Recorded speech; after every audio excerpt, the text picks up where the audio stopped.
Hello, everybody. Good afternoon. Thanks for joining us today. I'm Xandra, and I'm the community manager for our CharmVerse and also the Twitter space host. For those not familiar, CharmVerse is a Web3 community platform for managing members, coordinating tasks, facilitating decisions, and holding each other accountable. Members can sign in with crypto wallets and gain access via community tokens and NFTs, and it brings together onboarding, payment management, proposals, project trackers, and data repositories in one place. So please check that out, but not until after the space, because today we're joined by Bluebear, who founded the Blu Fund, and in turn, the Blu Fund DAO. And I'm really excited to share this project with you. So if you're an animal lover, you're going to love it. So let's welcome Bluebear to the stage. Hey, Bluebear, how are you?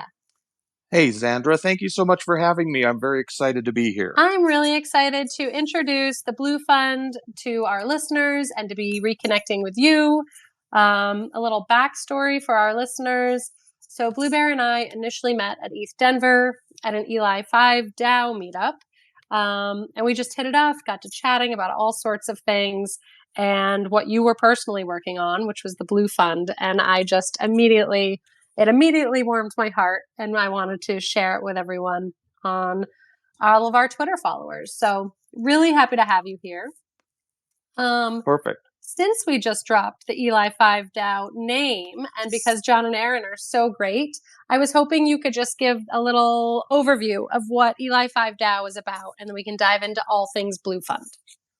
Absolutely. Yeah. So Eli 5, or Explain It Like I'm 5 Years Old, is a DAO that primarily tests DAO tools. So they are a group of folks that do epochs. They typically will run a 8-week or a 12-week epoch and test a particular DAO tool from the perspective of a 5-year-old. We try and go in and break stuff and see how it works, and some of the testers are experienced Web3 individuals and developers, and some of them are just noobs that really look at it with a fresh set of eyes. And then at the end, the DAO writes reviews of that particular DAO tool, very much like a Yelp review, and then also creates a video overview and posts that on their website, so that if you are a DAO creator and you're trying to figure out what are the best tools out there that are going to fit your needs, there's some tools out there for you to review and read. And really the goal is to become a consumer reports of Web3 web tools. Thanks for the overview. Yeah, and listeners, I did have John and Aaron, the founders of Eli 5 DAO, on a few months back, and they're lovely people. And Bluebear helped them put together this event that I attended, that I'm going to say I crashed for other Eli 5 DAO members in Denver. And it was this lovely like wine bar, and it was a perfect setting, and I fell in love with it. So thanks again for the overview. I always think it's good to give a shout out to our fellow people in this space. It was fun to meet you in real life. Absolutely. Yeah, right? And then continue the adventure. Absolutely. So we talked about doing this when we first met, and I'm so glad it's finally come to fruition. Okay, so let's talk about what is Blu Fund. And when you first told me the story, when we then connected after ETH Denver, I loved this story so much. So we'll definitely dive into some nitty gritty in the nonprofit world and why Web3, but really, what is Blu Fund? Thanks. So, yeah, the Blu Fund is an animal charity that I started back in early 2022. It was inspired by the Betty White Challenge that was going on about that time, which was a Web2 viral challenge. Our purpose is to promote, domestic pet animal philanthropy worldwide, and our overall goal is really to, reduce the payment rail friction around donation to charities. There are a ton of charities around the world that are trying to raise funds, and a lot of them have, a lot of barriers to try and get those funds and directly connect people that are passionate about animal charity or about a particular group, and create that exposure. And I had a keyboard companion that has been kind of my guy for probably the last 12 or 13 years. Unfortunately, he passed in late 2021. And when I was looking to donate, I'd been into cryptocurrency for quite a while, and had been doing a few things with that. And when I read about the Betty White challenge, I immediately thought, well, I'm going to donate some cryptocurrency to a worthy charity that's out there that's doing some good work. And I could not find one that accepted cryptocurrency. And at the time, I was also exploring DAOs and what DAOs could potentially do. And an epiphany just happened, and I thought, well, you know what? I'm going to create a channel and some payment rails and a funnel that can raise funds and provide help to a bunch of these animal charities that are all over the place, that are in need, and enable it so that people can easily just donate a couple of dollars via cryptocurrency to them without those high traditional finance costs that the TradFi world creates. And so the Blu Fund was created, and off we go. So that seems like a daunting task. Had you worked in the nonprofit world before, or was it just kind of a let's learn as we go kind of thing?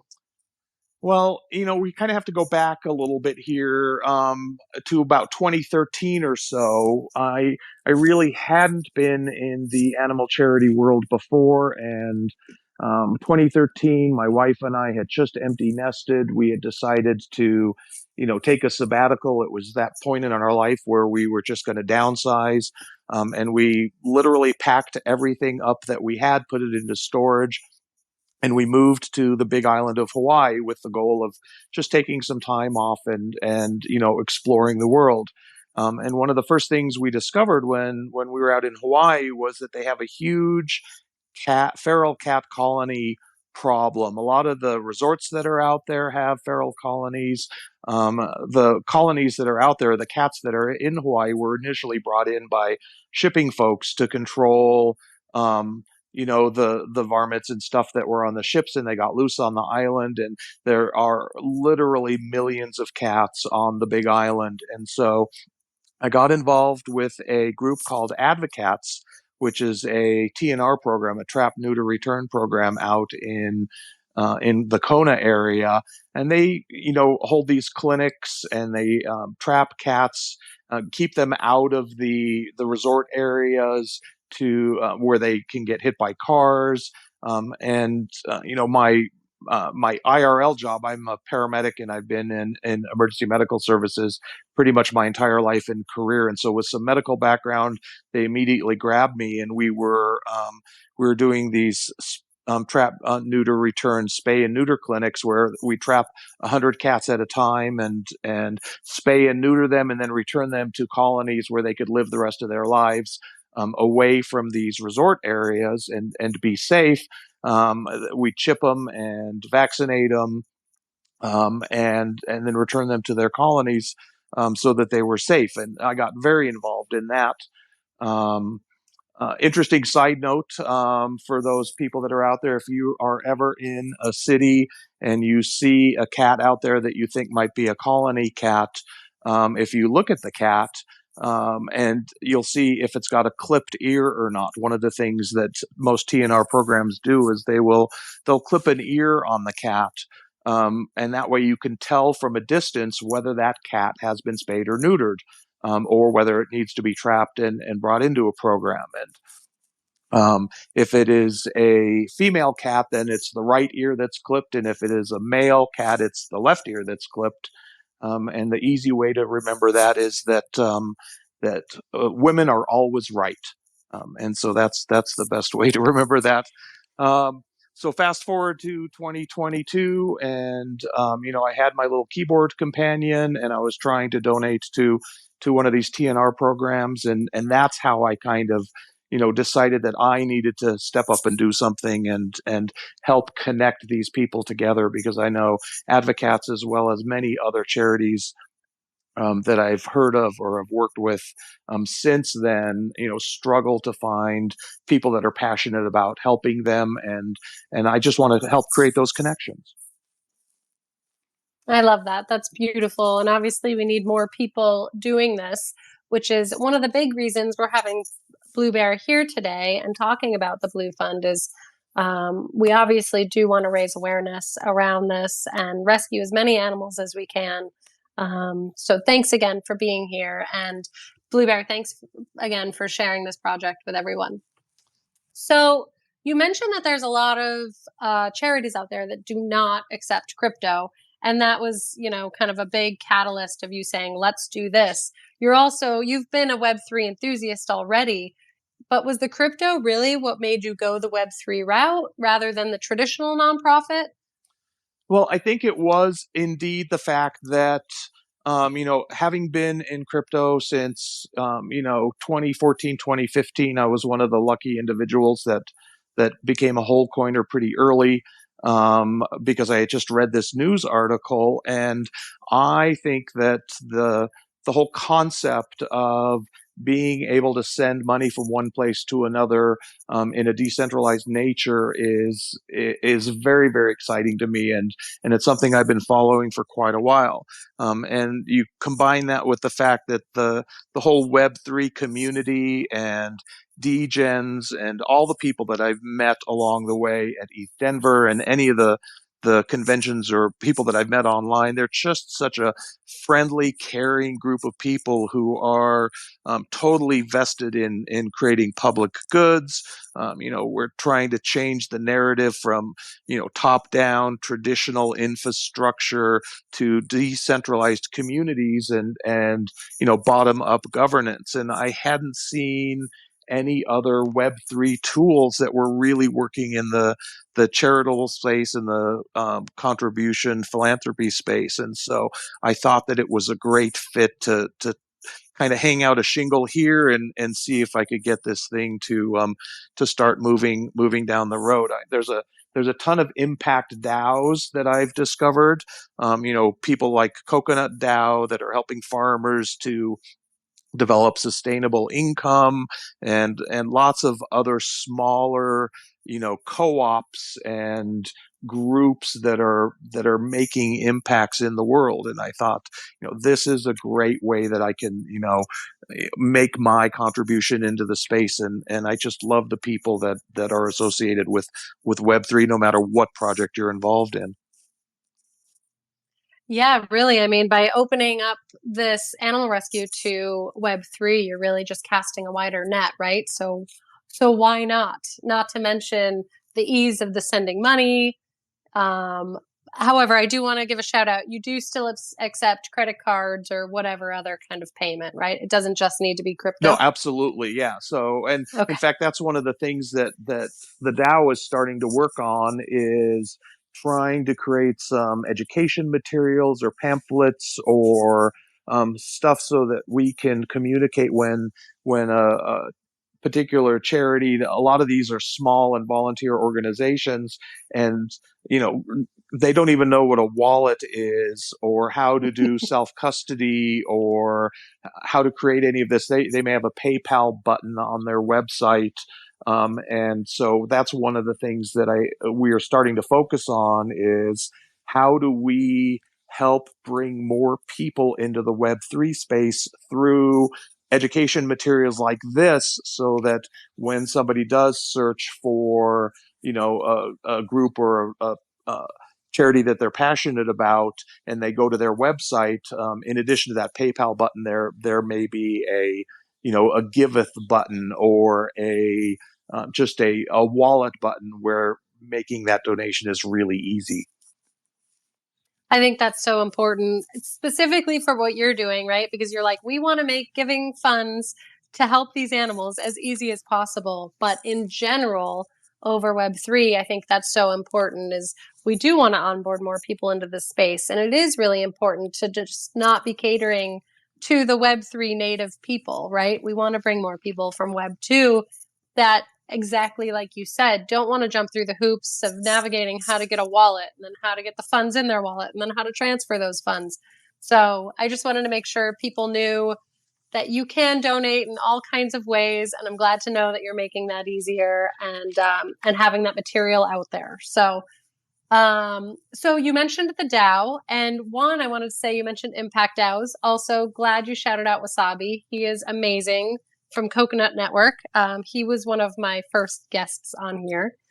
But I feel like you hear about Impact DAOs, and a lot of those can be charitable situations working towards, doing good for the world. But you're really the first organization that I've heard about really as far as animal rescue, in my personal experience. So that's also why I was really excited about this project.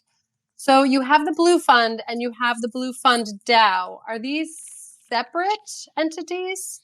They didn't really start out that way. So the Blue Fund is actually a um, 501c3. We have a 501c3 application out. It's got a tax ID.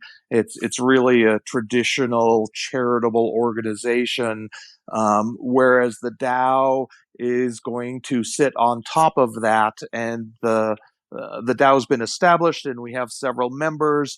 And the eventual goal is that once we get to critical mass and we get enough decentralization and enough interest in individuals, I'd love to have the DAO have a governance board of directors that will turn the EIN over to the DAO, and the DAO itself will then fully govern the traditional organization that has to file 501c3 taxes. There's just so much muddiness and unsurety in legal structure around DAOs at this point, and I know that several DAOs are struggling with the same thing about am I a 501c3? Am I a 501c6? Do I need to file taxes if I'm moving money around?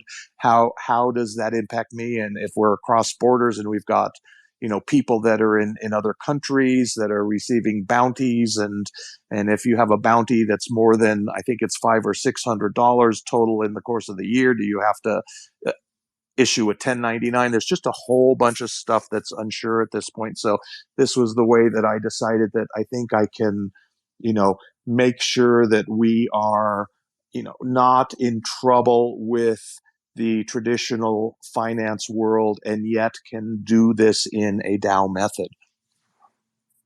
Interesting.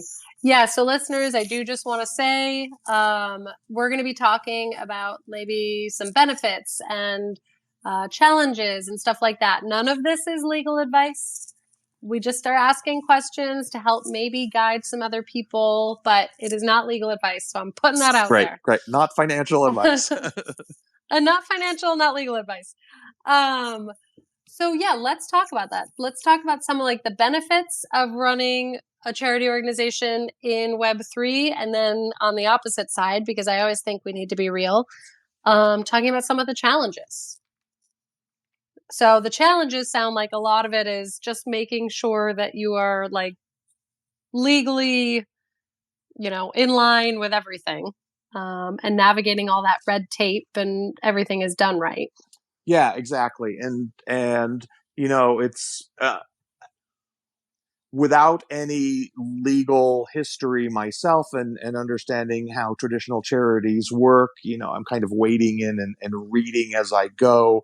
And then like you said, we toss in Web3 on top of that, and we toss DAOs on top of that. And I just think that we're so much in the infancy still of DAO structures. There are several very well established DAOs out there that have been here since the beginning, and we're riding on their coattails trying to figure out how to navigate this world. But I think in my mind, some of the challenges are that there's just a bunch of unknowns out there, and we don't know until we know. And so you want to be very careful about governance is one thing, and you can issue a governance token, and that governance token creates voting capabilities for the DAO and individuals. There's several ways that DAOs can even be structured, where you have one token, one vote, or one person, one vote, and proof of humanity, and are these people real or what? And then you throw in the whole SEC issue, and if you issue tokens that create other things, then am I going to run into securities problems or issues? And so I don't want to turn this into a financial class, but there's just so much uncertainty out there that we're learning about. And so I think that's one of the biggest you know um, concerns and challenges that the DAO world has, and there's a lot of groups out there that are helping. I just saw that there's the DAO coalition. I need to explore that a little bit further. There's actually a DAO that's put together to help DAOs figure all this out, and so we've looked into joining them also to see if we can and figure out how to navigate this whole world. Yeah, I bet talking about DAO Coalition, I'm not familiar, but you got to think there has to be either already in existence or coming our way, someone that's going to be able to help people set this all up. A DAO to help other DAOs, because there is so much complexity, and the further we get in this space, unfortunately, the more complex it's going to be and the more red tape we encounter, I think. So yeah, so you must have to have like legal counsel and everything to be setting this up and kind of guiding you, right? Yeah, there are. Thank goodness. And again, one of the benefits that I've received just being a part of Eli 5 is they're also running through some of these same issues, and there are several groups out there that are providing pro bono legal assistance, and there's legal DAOs that can help navigate that world. And like I said before, just the whole group of individuals in Web3, and whether you're a degen or a newbie, there are resources out there, and you can just jump on a Discord server and ask a question, and you'll get half a dozen or a dozen different responses. Hey, reach out to this individual. I think they might know somebody, and that's the great networking capability that Web3 is bringing to this world. Is you might not know what you don't know, but there's somebody out there that does and can help you navigate. Absolutely. Which leads us to the benefits of this space, right? Is really the community that is ready to kind of jump in and help guide you or introduce you to someone that could end up being your best friend in this space, because they can really help you get where you need to go or introduce you to that person. So, other benefits to operating in Web3 or including Web3 in this project? I think one of the huge things that we're discovering is that it's really reducing barriers across borders. I've already had several individuals, and one of the things that the Blu Fund does is we encourage people, either through our website or on our Discord page, to shill a charity. Tell us about a project wherever you happen to be in the world that you're passionate about to bring that awareness to that particular project. And I've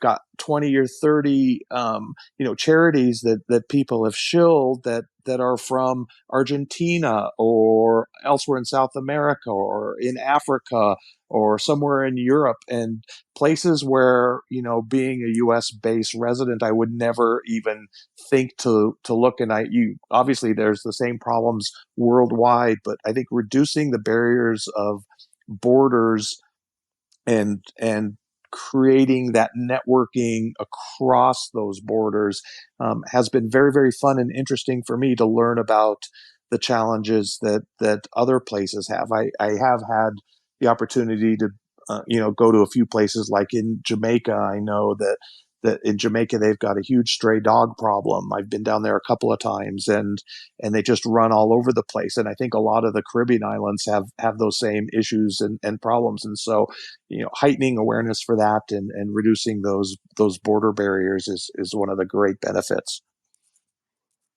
That's great. Yeah.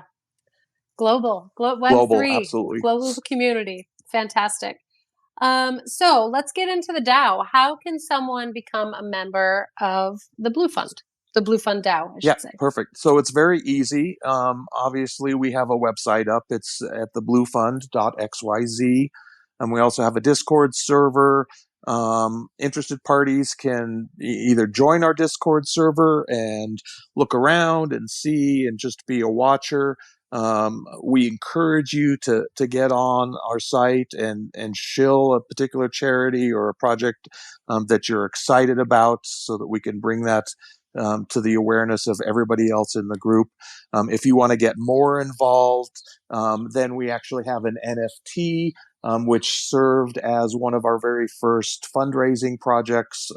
One of the things that I had done early on in my kind of Web3 exploration is I have, I learned by doing. And I learned a little bit of coding. I learned a little bit of Solidity. I learned some Visual Studio, just enough so that I could create a meme coin for myself just because I wanted to do that. And then the next thing, and this is before you could, get on a website and do it in 30 seconds for a fee. I just learned how to code that. And that was a fun project for me because that's what keeps me busy. It was a hobby. And the next thing I did was create a generative NFT project that profiles emergency medical service workers called Colorado Code Medics, and then that was followed up by a second NFT project called La Femme, which is the female. The first Colorado Code Medics just ended up being they were all males because I didn't have enough options, and so I created a second project to be a little more inclusive and so in order to be part of the Blue Fund, if you want to be part of the governance process, it's a really easy process to just purchase a Colorado Code Medic on OpenSea. They go for about $10. They're not very expensive at all. And with the purchase of that NFT, you are now officially a member of the Blue Fund and have governance and voting rights to help decide the direction of where we want to go. And the way the Blue Fund works is we raise funds through these fundraising options like creating generative NFT projects and various other fundraising methods. And then once every quarter, all of the Shield charities are profiled in a nomination process, and those that are nominated then get promoted to a Snapchat vote, and then the members then vote on which charities they feel need disbursement of those funds, and every quarter we give away funds to a worthy charity. So this last quarter, that was a organization called Alley Cat Allies in Bethesda, Maryland, that received a disbursement from the Blue Fund to help with their TNR program. And so really we're trying to decentralize fundraising and then create a decentralized nomination and distribution process of any of those funds raised based on those who are members of the DAO. Cool. I like that. I like that process. So I buy my NFT for $10, you said, That's right? correct. And then that money goes into the treasury. That's right. Right. And then once we come up on that quarter, we're all going to deliberate and then vote on which rescue should receive that money. That's correct. And our goal Fantastic. is we're going to try and sustain the charity, sustain the fundraising in the treasury, and if we have more funds, then we may have two or three organizations that receive disbursements or grants out of the fund as we get going. So if our listeners are not wanting to become maybe a part of the DAO or buy the NFT, they can go to bluefund.xyz and donate from there as like a one-off or whenever they want Absolutely. Yeah. And we have a Giveth profile. So if you're familiar with Giveth, you can go there. That allows you to donate almost any cryptocurrency. I think they just recently included Pepe in there. So if you have the newest meme coin, you can give away a little bit of that if you want also. And so, or you can just, obviously donate via traditional means. Our website address, you can use a Lightning wallet. We've tried to make it as easy as possible. Or you can purchase one of the LaFemme NFTs, which is another fundraising project, which gives you a cool little emergency medical services paramedic that you can stick someplace in your wallet and know that you're doing good for the world. That's great. Well, I also want to say thank you for your first responder services, of course. I think that definitely warrants a shout out. So do you have other collections in the making, or for now, are you going to stick with the Colorado Code Medics NFT and the La Femme? Yeah, so we have the two NFT projects that we've done already. I do have a little bit of alpha that I can actually share with you at this point. Ooh. We are actively working on a children's book, which will be our next fundraising project. It's tentatively called Kitty Creates a DAO.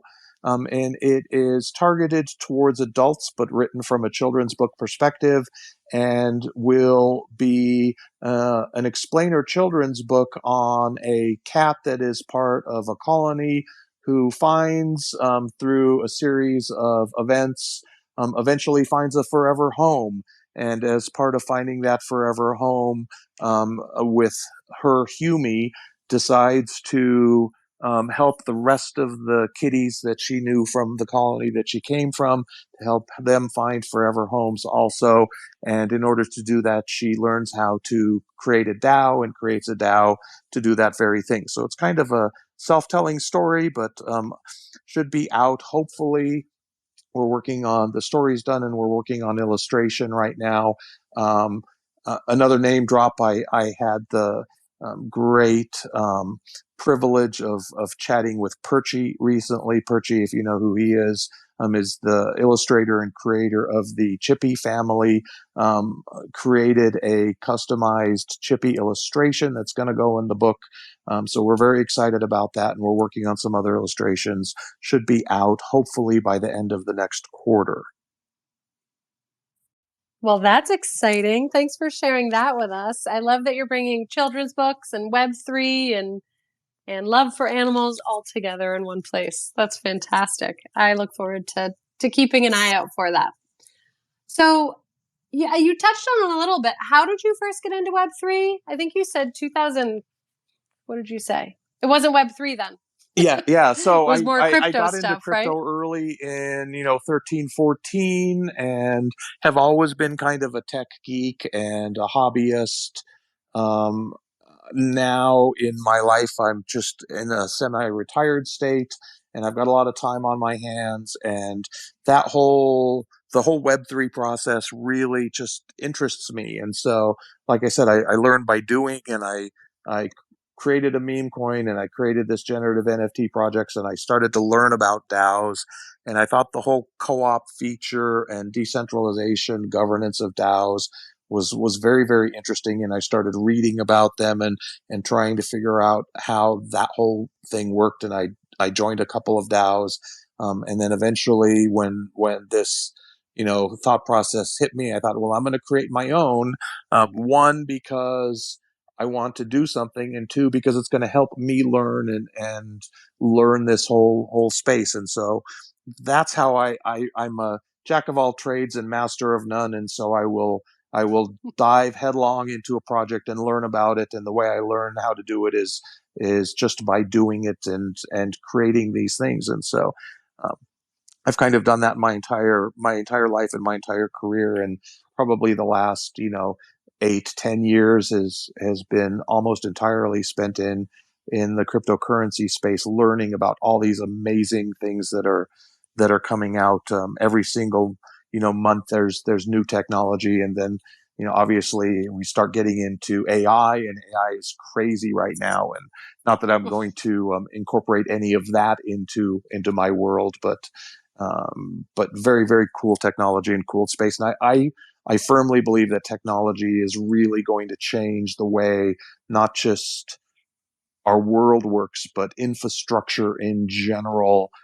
in the world, and I want to be on the front end of that curve and and that learning. So Well, if you keep going at the rate you are, I have no doubt you will be. I mean, just our conversation in Denver, similar what you were just saying, like jack of all trades, learning by doing, just throwing yourself into it. And look where you are. You've now started a DAO and you're learning, but you're also working towards something that you deeply care about. So I think that's what better way to learn. absolutely. So I gotta ask and be honest, you recently set up a CharmVerse space. How has it been going and how do you think you'll continue to utilize it? What are your thoughts? Yeah, so we initially met, and I was unaware of Charmverse until end of February when we shared a glass of wine together, and um, I really like the platform. I think it's going to be helpful for us. I'm working on blowing out our Charmverse space.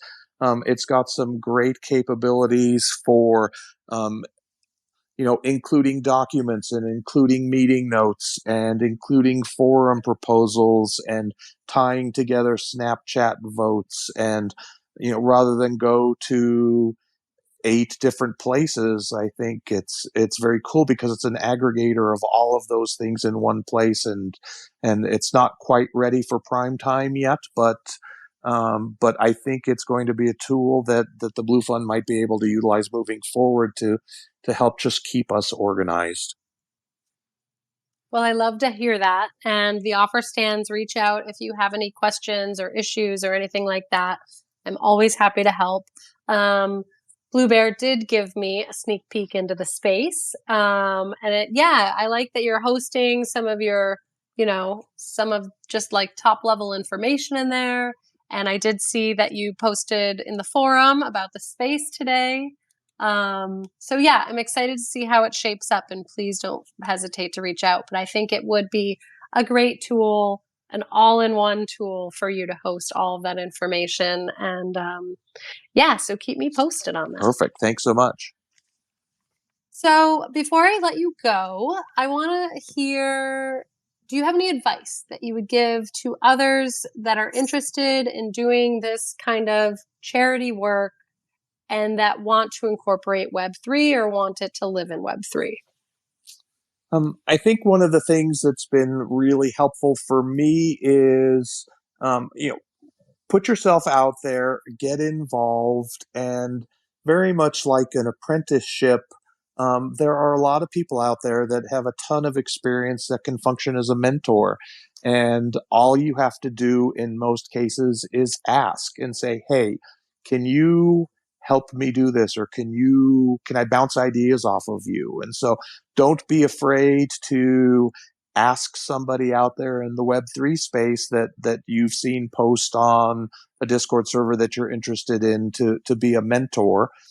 Um, find something that you are passionate about, and pursue that. There are DAOs that do all sorts of stuff. We talked about Coconut DAO. We talked about My DAO. We talked about Eli 5. There's financial DAOs. There's investment DAOs. There's all sorts of stuff out there. So find a project that you are passionate about, and there's probably a DAO associated with that, and delve into there and find a mentor, and then pay it forward also, and find a noob that's also in the server, and pass along your information to them, and that's how we're all going to grow. Is don't be afraid to throw yourself out there and make stupid mistakes and learn that way, because that's how we're all going to push this thing forward. Very well said.